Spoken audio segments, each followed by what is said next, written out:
Okay, everyone, we're going to start on time, but if people are coming in, they'll just come in quietly and join us. Welcome to this session, which is going to tell us all about Norwegian-American ski culture and regional identity. I'm very excited to hear this presentation from Hans Petter. So just to tell you a little bit about Hans Petter Grav. Hans Petter earned his master's degree in history from Montana State University in 2010. And a PhD in history from Washington State University in 2018. His research project on Norwegian-American identity production in the Pacific Northwest took shape under the guidance of Robert Campbell at Montana State University in Bozeman and Laurie Mercier at Washington State University in Vancouver. The dissertation, which is titled Vesterheim in red, white, and blue, the hyphenated Norwegian-American and regional identity in the Pacific Northwest, 1890 to 1950, explores Norwegian-American identity production in Oregon and Washington and the interplay between Norwegian-American identities and the regional identities that arose across ethnic lines to help define the Pacific Northwest as a region. The publications can be found in the Southern Historian, Norwegian-American Studies, and in the anthology Nordic Whiteness and Migration to the USA, a historical exploration of identity, which was published in 2021.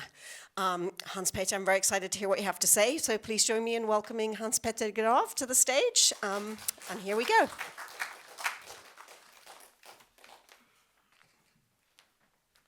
Thank you so much for that introduction. This particular presentation is based off a research that I did for my dissertation. It's derived from one of the chapters in the dissertation. It's entitled An American Carnival, as you see there, Norwegian-American ski culture and regional identity in the Pacific Northwest, 1910s to 1950. I'm from Trondheim, Norway, and we just a few months ago had the World Championships in Nordic skiing in my city. And what you're seeing here is the ski jumps at Granåsen, which were the ski jumps for that championship. And on the small picture, you're seeing Annika Belshaw, an American ski jumper getting ready for her jump. This particular picture shows part of the trail for the 50-kilometer cross-country run. And the two skiers you see up on the top are from the American ski team as well. It's Sofia Laukli in the front, closely pursued by her teammate Julia Kern. This was the first ever 50-kilometer ski race for women in a World Championship context. They represent these American skiers who traveled to Norway to participate in the World Championship, represent the legacy from the dissemination or transplantation of ski culture from Norway and, of course, a few other countries to North America. That initially, to a large degree, came with Norwegian immigrants in the late 1800s and in the early 1900s. And part of that, of course, is the topic for today, focusing specifically on a later part of that period and the states of Oregon and Washington. First, just an overview of the particular parts of the presentation that I will be going over today. First, I'm going to make some brief remarks on Scandinavian and Norwegian migration to Oregon and Washington. Then I will discuss early ski club activity and competitive skiing in Oregon and Washington. And then I'm going to go into some of the themes from my research, asserting Norwegianness, skiing as a Norwegian cultural tradition contrasted with skiing as spectacle and show, efforts to promote local ski areas in Oregon and Washington, in this case, in particular, Mount Hood. And finally, as part of the conclusion, the role of place, the local landscape in the construction of hyphenated identities.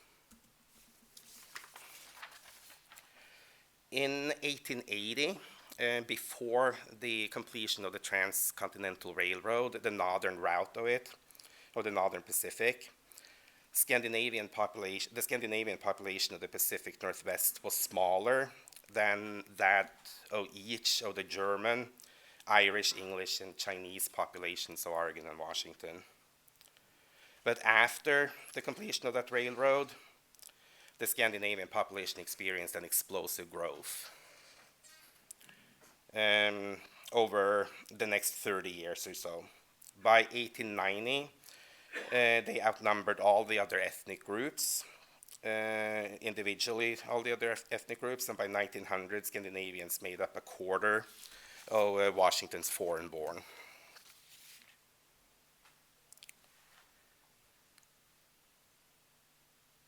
Norwegian migrants to the Pacific Northwest, or Oregon and Washington, typically represented a secondary domestic migration stream. Jorgen Daly termed that second-stage immigrants. This means that they had settled elsewhere, typically like the Midwest, before they made a second track going farther westward in search of new lands, new opportunities, greener pastures. This could be that they hadn't decided that, say, Seattle was their destination when they left Norway. They went into one of the older Norwegian communities and then stayed there anywhere from a few months to a few years, all things depending. Or it could also, so the second track could have been that they still were immigrants, or there could be children of immigrants who made that second journey.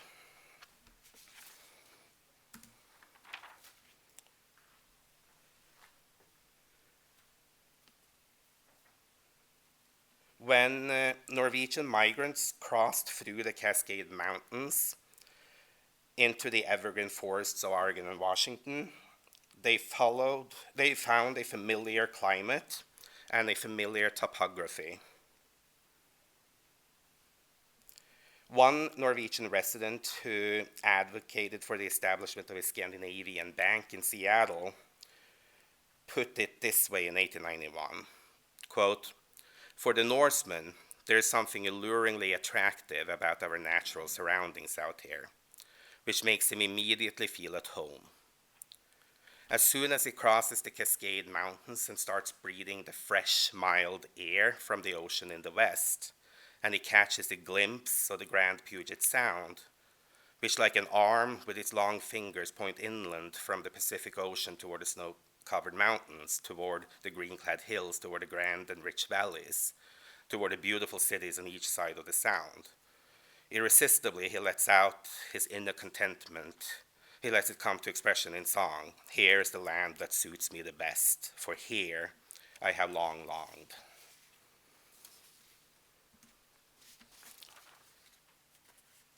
One Norwegian immigrant to the Pacific Northwest, whose life's work is a testament to this sentiment, is Hjalmar Wam.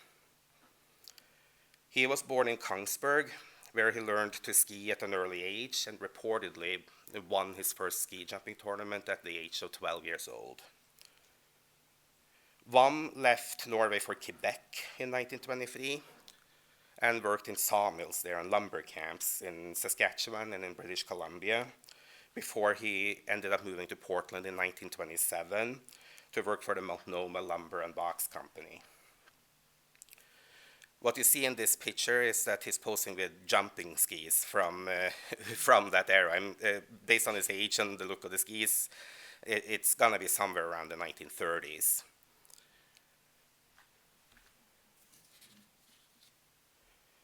The way the story goes, when he came to Portland, he owned no skis, and he hadn't skied since he had left Norway. A Norwegian neighbor,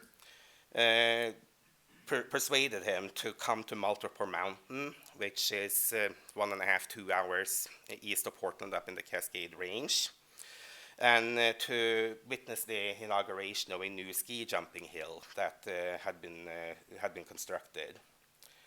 So one recalled that it was snowing heavily that day, and no one seemed to be all that willing to actually test out the new hill. So he recalled it differently on two different occasions, but either he said that I'd almost be willing to pay someone $5 for them to jump, or he said I'd be willing to pay $5 for the privilege of getting to jump. Either way, what he said, he ended up being handed skis and took a jump. And what he did was that he executed a perfect form Kongsberg-style jump, one in with a Kongsberg-knack, which is the term for it. And that's something along the lines, so this.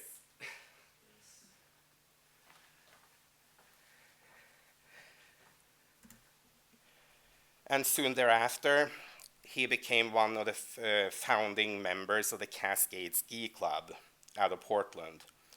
It formed in the 1927-28 season when the Guide Ski Club of Hood River and the Mount Hood Ski Club of Portland merged. And like other ski clubs, Cascade aimed to foster sport and promote interest in it. I've listed some other ski clubs and the dates that they were founded on the slide. Skiing as sport and exhibition did get started earlier, also in Oregon and Washington, than the dates that you're seeing here. It got started around the Snoqualmie Summit, which is east of Seattle, about the same distance into the Cascades as Mount Hood from Portland. Ski jumping proved to be a popular spectator event already in the 1910s, and it remained perhaps the most popular event out of all the Nordic skiing events up until downhill skiing came into play later on, which was around the mid-30s and 1940s. The first organized ski jumping tournament the known organized ski jumping tournament in Washington was in Seattle on Queen Anne Hill in 1916. In November 1930, Cascade Ski Club helped form the Pacific Northwestern Ski Association, the PNSA, and with the formation of the PNSA, tournaments became institutionalized. Tournament results received national recognition, and Cascade also hosted PNSA's first sanctioned ski jumping championship, a regional Pacific Northwest championship in 1931. The Cascade Ski Club still exists, but it's more, as of right now, it's a recreational club and a club for the purposes of membership fees and having access to a private lodge in the Mount Hood area, which you see in this drawing here. On land that was leased from the United States Forest Service, Cascade Ski Club constructed the Multorpor hill ski jump that would figure into the tournaments that I'm going to talk about in a bit. From a membership at the onset of around 16 people, it only took a couple of seasons for the membership to grow to about 450. And ski jumping audiences could number in the thousands in the 1930s, but for some events they even got up to the tens of thousands. For example, the Spokane Ski Club was able to pull about several tens of thousands for one event. But already in 1927, several hundred people came out from Portland to see ski jumping events. Club members ranged from novice to expert skiers, and especially after the PNSA was organized, expert skiers would spend their weekends carpooling from one carpooling between the different kind of bases for the various ski clubs to attend different ski clubs tournaments. And when they did so, they usually stayed in the lodges that belonged to the club in that area that hosted the particular event. From the beginning, those tournaments included both ski jumping and cross-country skiing. So what we call Nordic combined skiing in the present day. And you would have individual winners in ski jumping and in cross country, but they also would name a combined winner. The particular photograph you're seeing here, VOM is number 45 and about the middle there, must be in connection to a cross-country event because it's cross-country skis being visible in the photo. But this is in the Maltropor mountain range in Portland.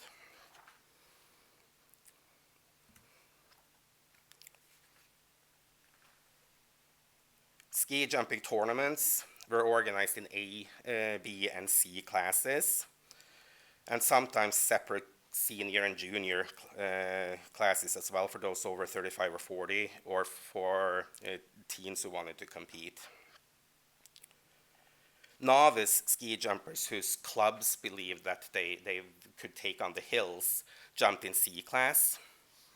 And if you were a experienced ski jumper, you competed in the B class. And then to advance to A class, you had to finish top 3 in a B class tournament. So B class would be the expert competitors.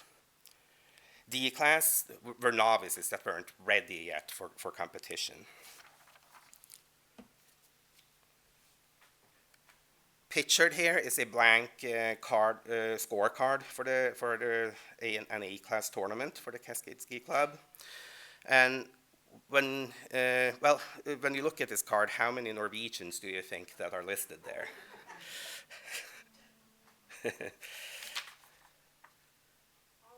Yeah, pretty much. From 1934, from the mid-30s, Cascade Ski Club also began to compete in downhill and slalom skiing, and to host tournaments. And that's when the four-way combined came about.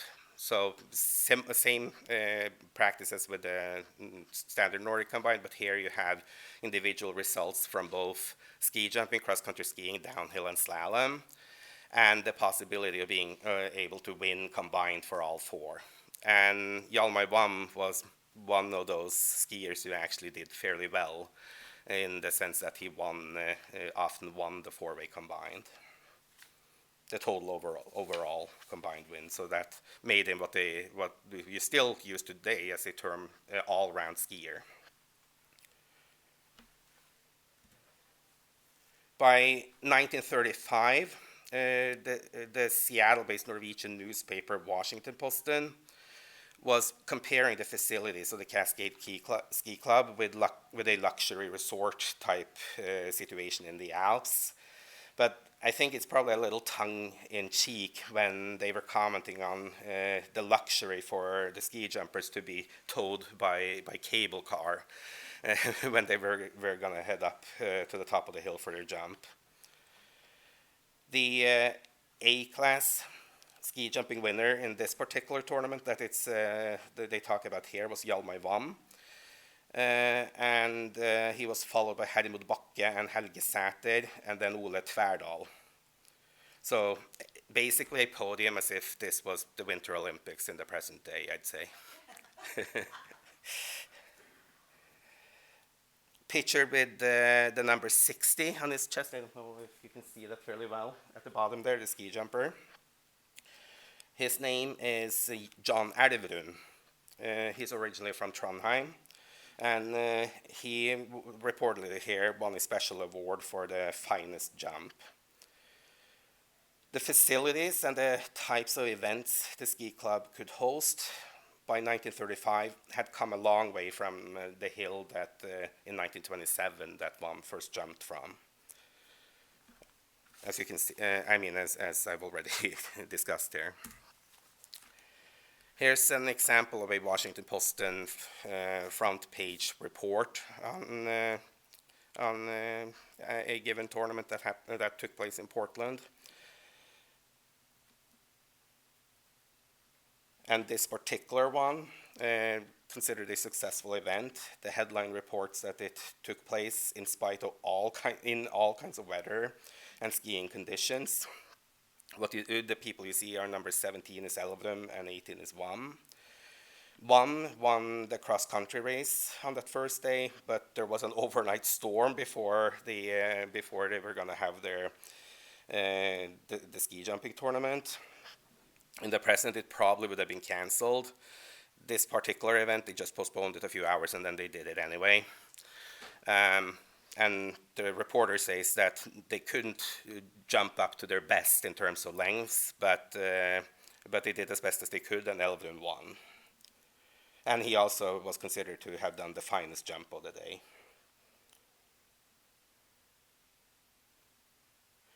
This of interest here is that this tournament also witnessed a ladies cross-country race, and both the first and the second place winners in that ladies race were Canadian. So that's another transnational element that comes into play in these tournaments, is that since Oregon and Washington are so close to the Canadian border, you had Canadian ski clubs from British Columbia that also competed in the same circuit of events.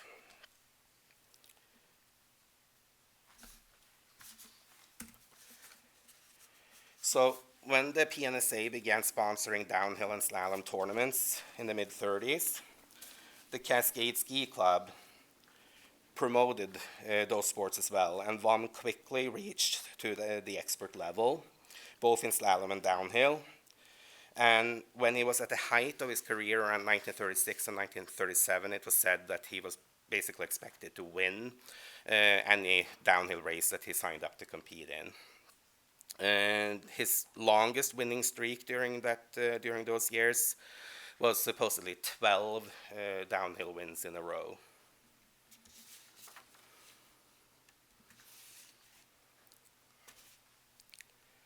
Moving on to skiing as an expression of Norwegian identity, or a celebration of Norwegianness, I want to go back to this article for a moment. The correspondent here noted that it was natural that Portlanders would take pride in their skiing kingdom in the Mount Hood area, as he called it. This is Nordmarka and Hardangervidda combined. So a forested getaway area near Oslo and a mountain plateau in central Norway is what he's comparing the Mount Hood backyard of their skiing kingdom to be like. And he was also invoking something enchanted about the natural wilderness that you found there, troll-like expanses, hearkening for the reader with the same cultural background to like Asbjørnsen and Moe fairy tales, so Norwegian landscapes with trolls.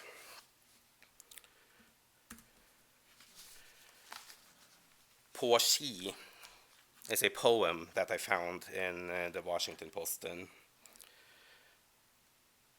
And don't blame AI or anything. If there's any errors in translation here, it's all on me. But this particular poem struck me when I first found it, and I used it as an intro to my paper, to that chapter. It goes, pack your sack, get underway, uphill toward a white mountain. Leave old depression behind, be your happy self once again. The dark city lies behind you, happy you get as you climb high. When you see the white pines, all the burdened, painful, lifted. You once again have skis on your feet. Down the hill, oh how it soars. Young once more in Norway, long difficult years forgotten. Can you remember the old country? Can you remember the splendor of the snow? Can you remember old Norway in its white winter dress? Let go of the puzzles of life. Here you forget the world's battles. Here is the grandeur of the fairy tale. The pine tree sparkles tall and white. In this, the snow's white temple, I will offer a silent prayer. Oh, I wish I could bring the purity of the snow along to those below. Now, there are several things that could be unpacked here, but for now I will focus on idrett, the concept of idrett.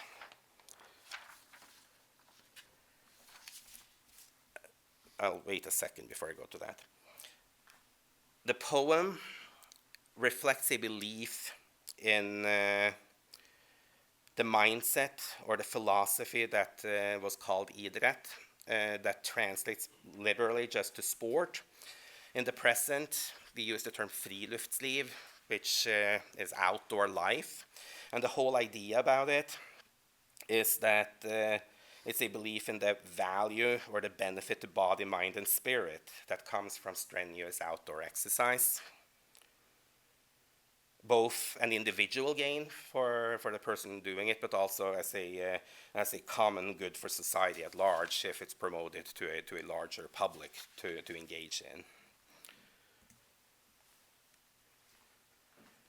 Washington Posten celebrated one especially promising tournament held by the Seattle Ski Club on Snoqualmie Summit in 1931, with an article setting the stage for what was to come.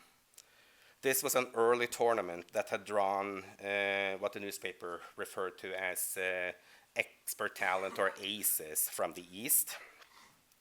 And subsequently, the event promised to show high athletic ability. At other times, similar excitement could also be found in other articles when you had visitors who came in from Norway, such as the Ruud brothers, Birger and Sigmund. They were early Olympic gold medalists from the very first few Olympics in ski jumping, hailing from Kongsberg, where they were a bit younger, but when Vam competed in the last few years before he left for America, they would have been in their teens, so they would have rubbed shoulders in the ski hills of Kongsberg.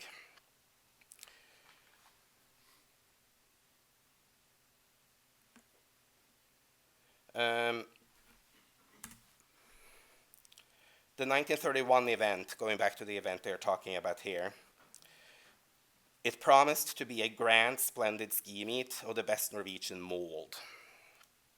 The newspaper asserted that the winter season helped strengthen Norwegiandom through sports, and especially by the finest, widest, and most beaming representation of sports. So here's once again a reference to the clean purity of fresh snow and vigorous activity, to idrett. But of course, racial connotations can be derived from such language. And when this article is taken as a whole, it appears that the author has some awareness to racial limitations associated with ski jumping. More on that in a moment.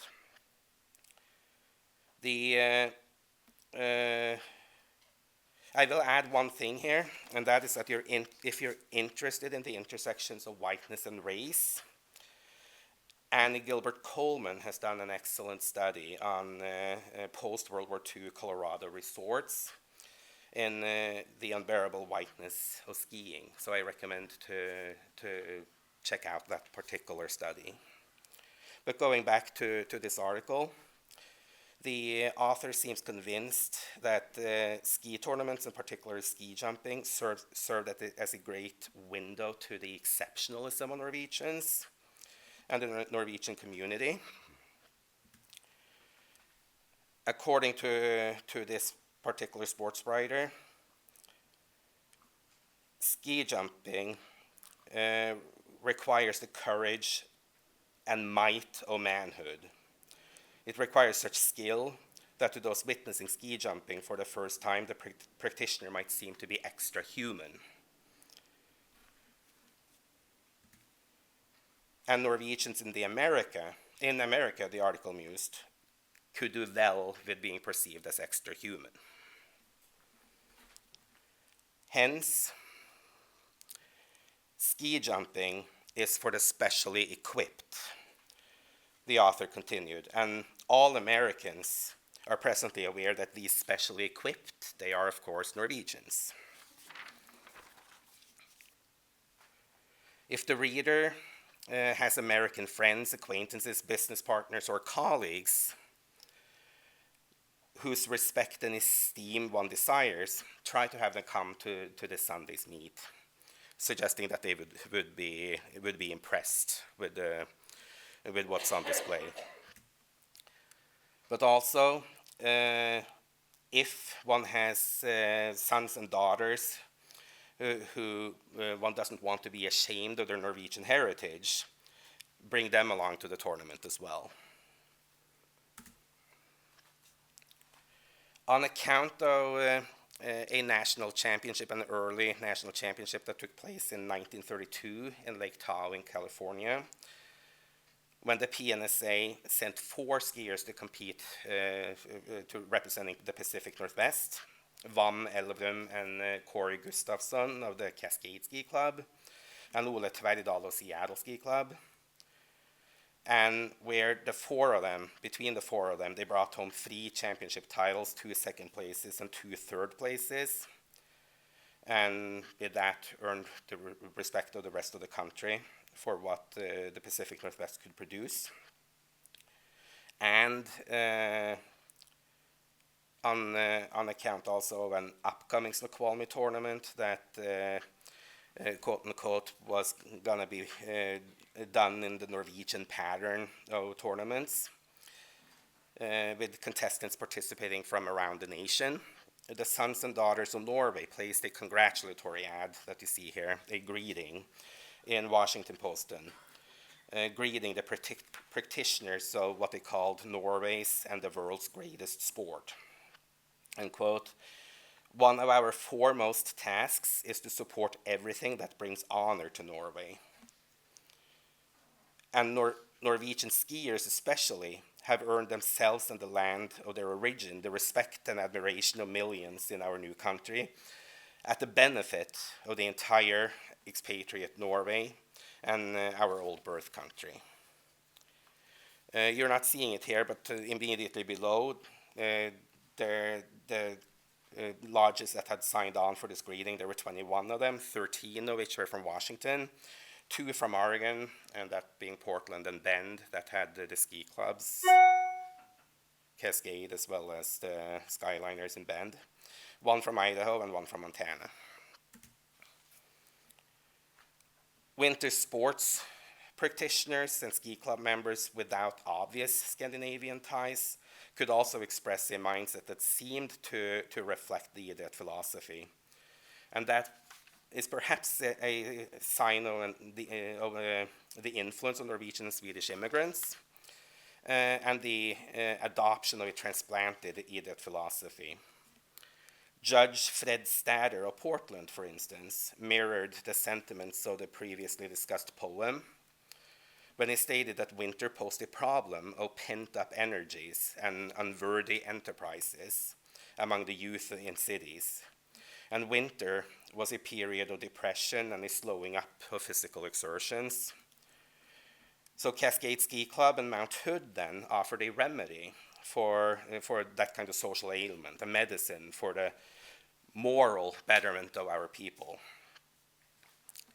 In the American context, and in the context of the modernization of the sport, as represented by PNSA and nationally recognized tournaments, both the American and the modern could be at odds with that mindset.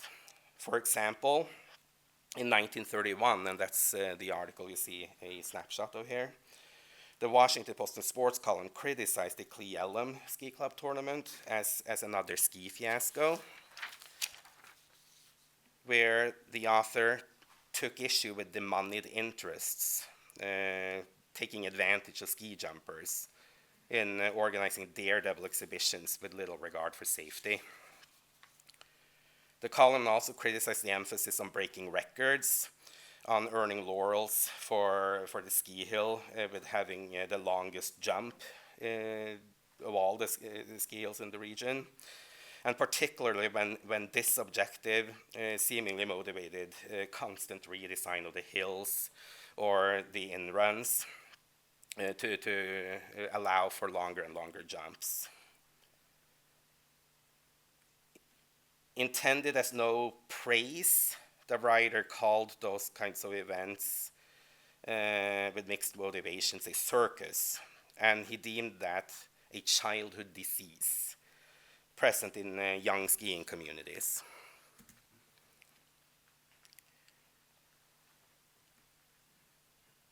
So big tournaments in the Pacific Northwest and of course elsewhere in North America as well were typically named carnivals. And that term in and of itself may be reminiscent of a circus, the term carnival, but carnival, was that a circus, and if so, why? An example for contemplation is this program that you see here, the Oregon Winter Sports Association Carnival of 1937. The photo you see is the royal court, the queen and her court. And at the bottom, the text, I don't know if it's readable. For some of you it might. It lists their names and it lists the number of votes they have received for queen. And the amount, the number of votes is over 1 million, close to 2 million for some of them. So over 1 million for each of the individuals listed.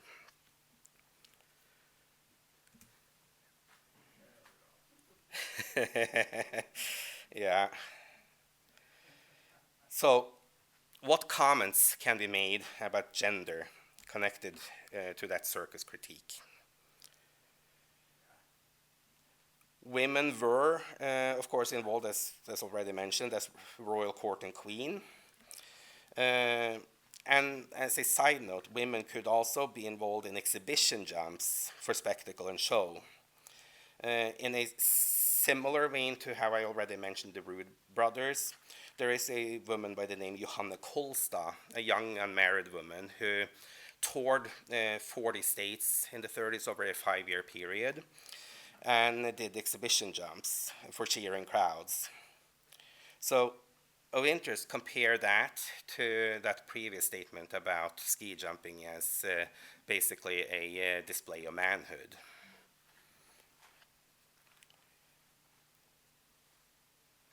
The cartoon you're seeing here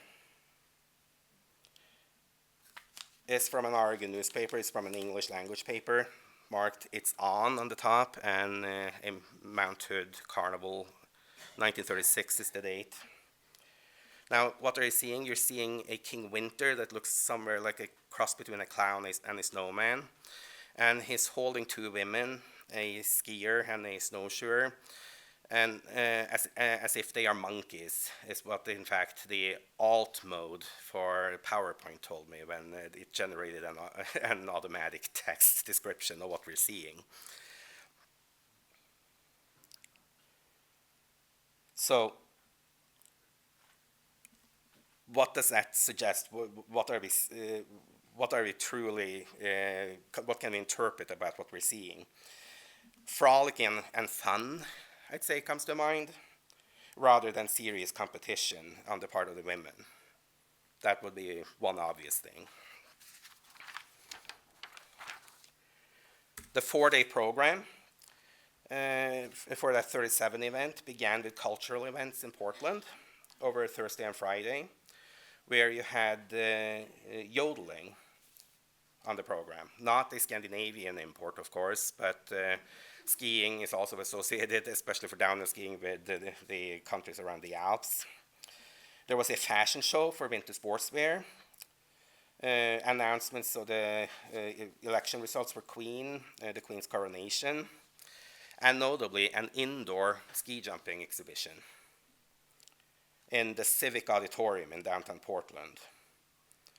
So according to a news report, they set up an in-run starting from near the ceiling on the top of the balcony, with a takeoff from the balcony, where the ski jumpers would land on the stage, so the podium, the stage of the auditorium.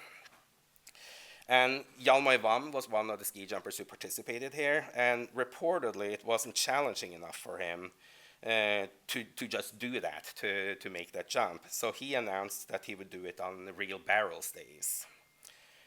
It's barrels of fun, he was quoted saying to the newspaper. At least it used to be when we did it outdoors in Norway. But I never had jumped on a dry hill before, so I hope no one breaks his neck. And then Saturday and Sunday it went on to the actual programs, so up at Mount Hood. There were women's downhill and slalom races, and winners were, it was timed and winners were named, but the results weren't official, as it were for the men's races, so note that. It seemed that women faced more obstacles to competing than men did.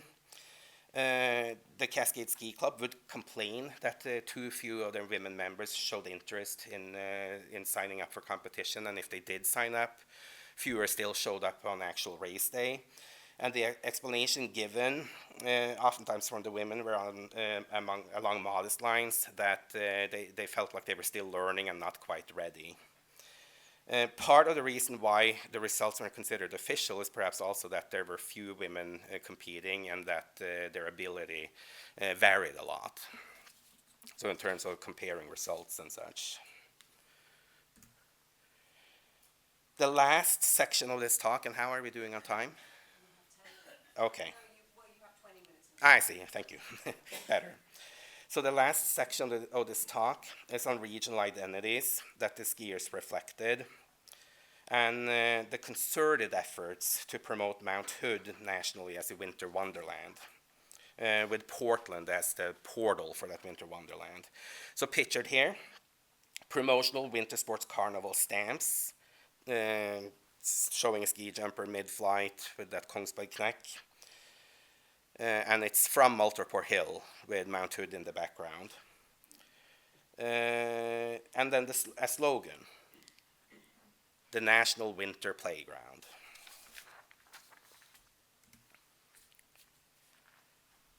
When looking specifically at Mount Hood, though the same is undoubtedly true also if you were considering Mount Rainier or the Snoqualmie Summit,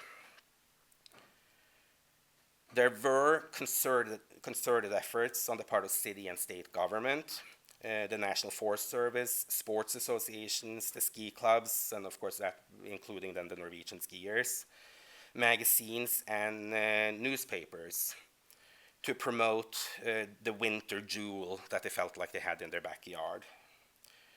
So boosters campaigned for both the public use of the road to the mountain that was cleared of snow in the winter that they spent resources doing, and for the use of Mount Hood as a recreational area, but also for the national recognition of Mount Hood as a winter wonderland and for the quality level skiing that could be delivered. And then to attract attention of the ski sport in general, as well as from tourism.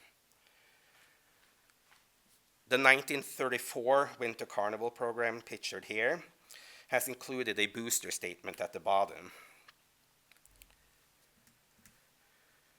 And you can probably basically read it yourself, but I'll quickly read it. Write in your own front yard, what a thrill to start from Portland on a warm January morning. Pick a rose from your garden, perhaps play a round of golf, then jump in your car and in an hour and a half find yourself deep in the heart of winter, with the sun sparkling over fields of snow 10 feet or more in depth. And then, of course, that slogan, "Make Mount Hood the National Winter Playground." The feature you're seeing here from the Oregon Motorist, 1937, that's about February 1937 is about half a year before the Timberline Lodge, which you are seeing in the background and the picture on the left, was dedicated by President Roosevelt after it had been constructed by the Works Progress Administration as part of the New Deal programs. This is, by the way, the hotel that appears in the film The Shining. Not the interior, but the exterior of the hotel. The photos seen here showcase a Mount Hood that both comes off as a recreational winter wonderland and as a sporting area. You're seeing a ski jumper there. It's basically the same image as that stamp in the previous slide. And there's an article written by Hjalmar Vam that's featured in this magazine as well. You see the title there, where he provides tips to novice skiers, primarily downhill, but also for ski jumping and cross country, and spicing it up with terms like Christiania swing or telemark turn, coming straight out from Norway. He noted that such wonderful terrain and accommodations as Mount Hood were not to be found elsewhere, not even back home in Norway. Could one expect to live in warm sunshine in a sea-level city all week, and then spending each Sunday in the snow, as most of you do here in Oregon? He added that he liked the attitude of the Oregonians towards skiing. Everyone is becoming interested in it. Years spent positioning Mount Hood as a national winter playground paid off in 1939, when the Oregon Winter Sports Association and the Cascades Ski Club hosted the National Downhill and Slalom Championships and tryouts for the 1940 World Championships. And in terms of regional identities, skiers certainly knew what part of Norway each other hailed from, and ski jumpers from Kongsberg held a special kind of acclaim, like a special recognition for being the nobility of ski jumping. And as with any sports, regional and local identities, you have ski club identities, you have state against state, city against city rivalries. I don't have time to go into more details, but it's not complicated to have different types of local identities in different settings, and that kind of comes into play. So if you're representing the Pacific Northwest in a national championship, then you have a lot in common with people you otherwise would be at rivalry with. So then you think of things differently. Read that particular Archie while I go through some additional details on Hjalmar. He was described as a fixture on Mount Hood for over 60 years, while he was among the best throughout most of the 30s in the sport. His immigration status, or broken legs, or later on young up-and-coming talent, prevented him from ever competing in the Olympics himself. But in 1952, he did receive attention by the Norwegian press when he did come back to Norway as a coach for the US ski team for the Olympics in Oslo. He operated ski shops or sporting goods shops both in Portland and on Mount Hood in Government Camp, where he sold his own personally developed line of ski waxes, such as the Hjalmar Vam Lillqvist Superskada wax.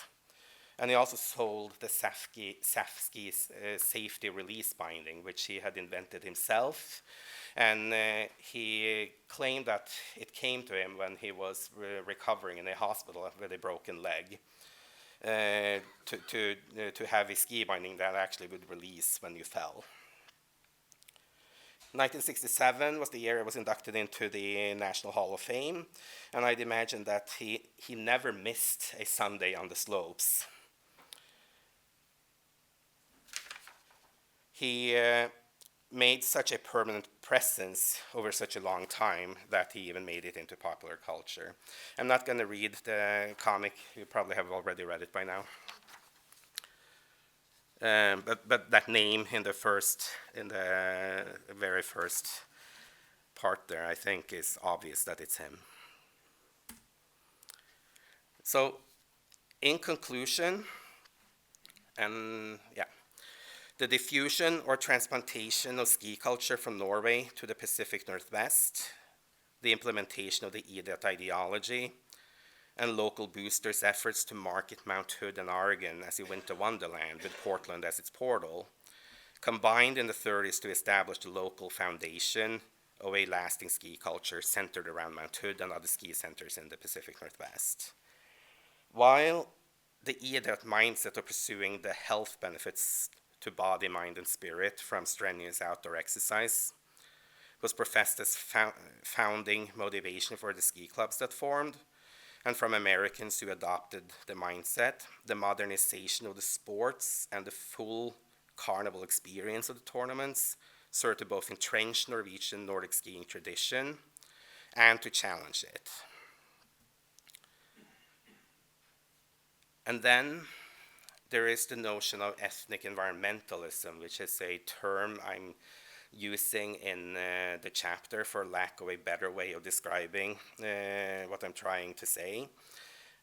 First, Norwegian immigrants, when they came into the Pacific Northwest and elsewhere, as you've seen some examples, they understood skiing and the snow-clad mountain landscape as inextricably linked to Norwegian nationalism and heritage, and hence skiing as a pastime and the mindset represented an assertion of Norwegian identity through cultural retention or preservation, a demonstration of ethnic distinction in the American context. So in a sense that the landscape itself, in its closeness to Norway, becomes part of an asserted Norwegianness.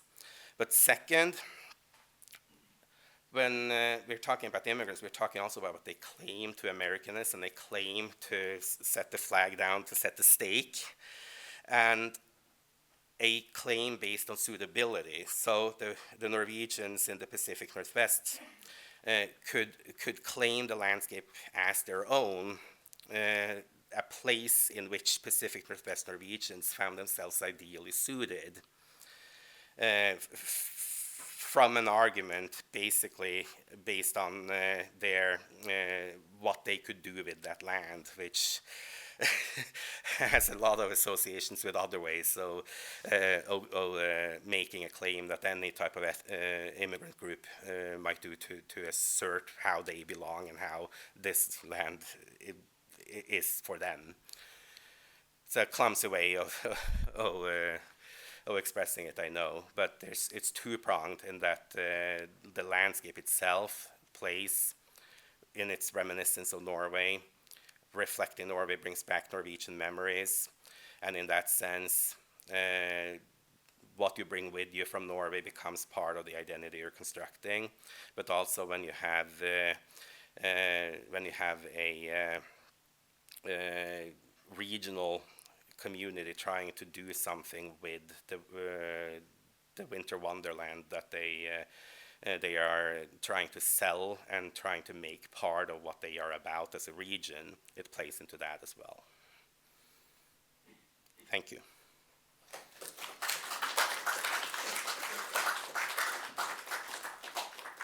Okay, thank you so much. We have about 5 minutes, so I think we can do a couple of quick questions. If anyone has questions, I'll run the microphone to you, and then we can ask our questions.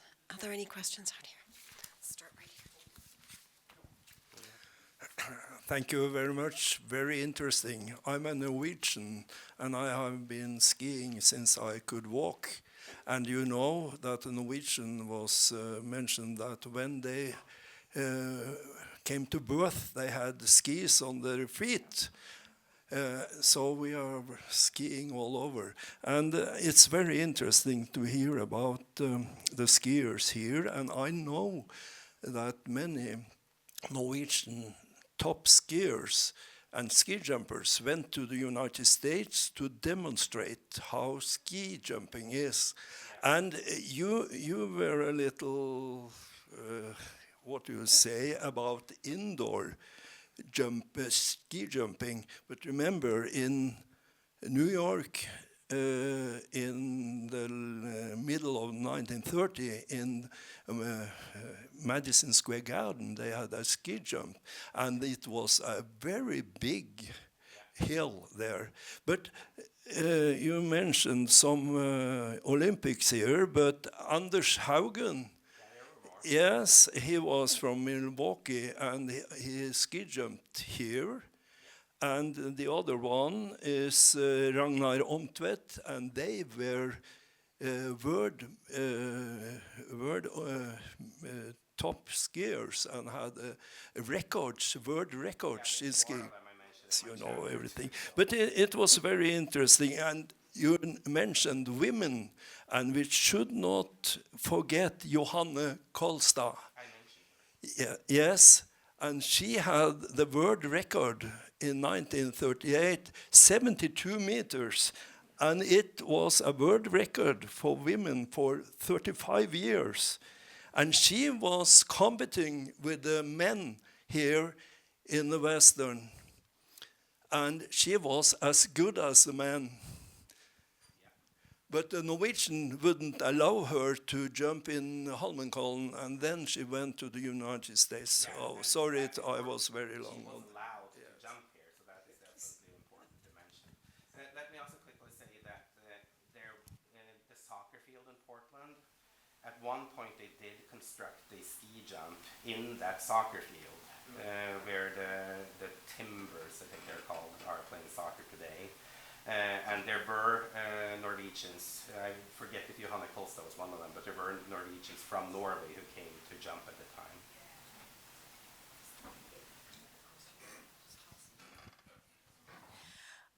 I'm wondering how the crazy Norwegians ever decided to jump in the first place.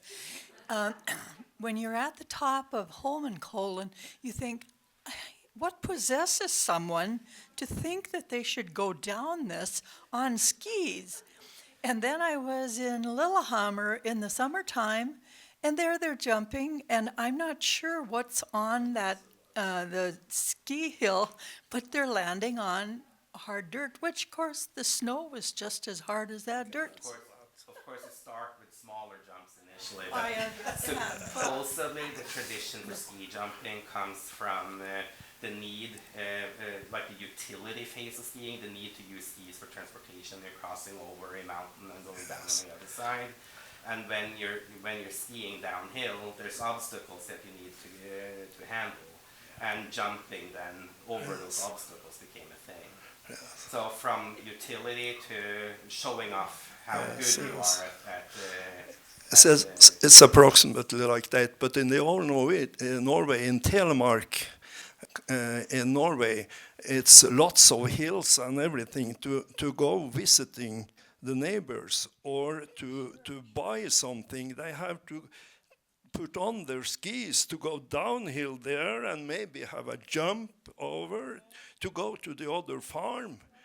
And there it started, and Norheim, he came over, Sander Norheim, and it was before Sander Norheim. They had to do it.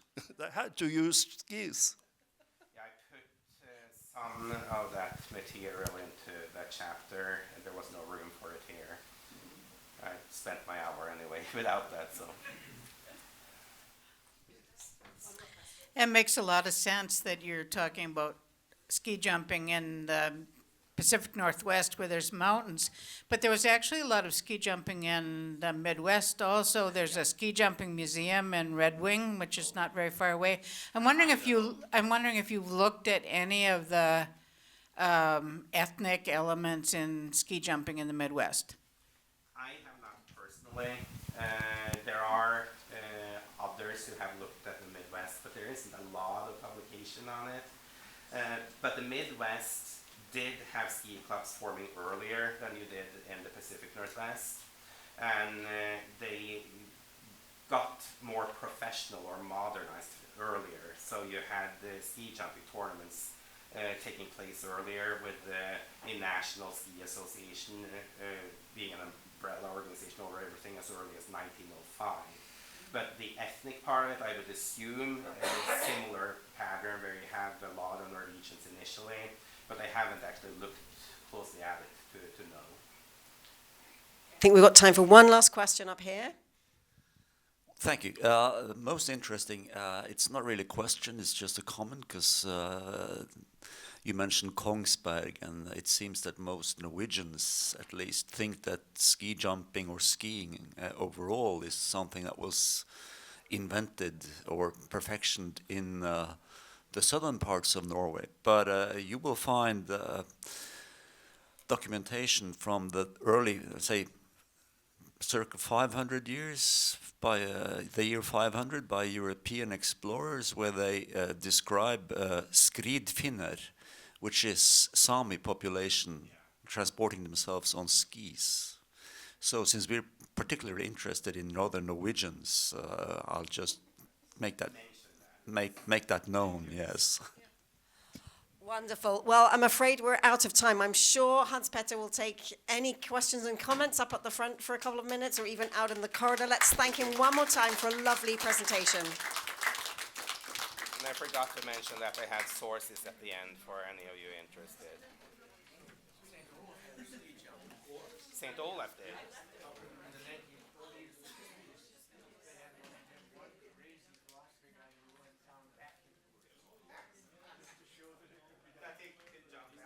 Oh, it's not there. Someone might have. Did you? Someone took it. Oh, it's nothing.